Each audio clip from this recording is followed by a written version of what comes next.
Semáforo Sira ia dilarang la funciona causa a reabilitação estrada. Dentro seharuka Ministério Obras Públicas responsabiliza o dia a dia filafale.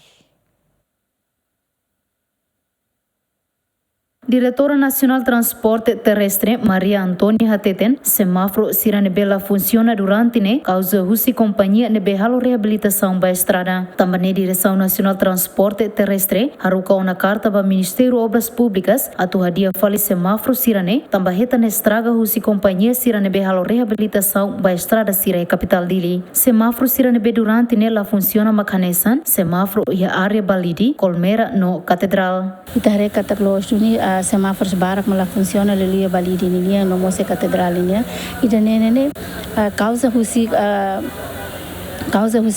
companhia nebe mak reabilita estrada nesse itare radau ia catedral ni soring no mos iha mos Colmera nilia en basira ke connecte fiu então ninia implica ba iha estraga lampu merah lalakan tu agora mas ve ia tina dane ita sei halo reabilitação ba ia sinai semáforos Sira que dilarang ni se reabilita hotu sei tahu tu sinai semáforos nebe mak moderno dentro coordenan ho Ministério Obras Públicas cartan ha tote na bahana ba mas ve tu agora sidau que resposta se obras públicas sama que Sira que conecti sidau monta filafale e estamos atene kata sinai sernene sinai semáforos monta tina sanuru leona né então ho reabilitação estrada nebe mak tina itare kata que etia itat fusion itat tem que tu tão fala então implica baia ninia la ia be sinai semáforos.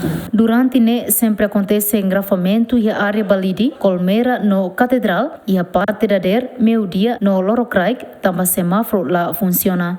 Equipa cobertura GMN.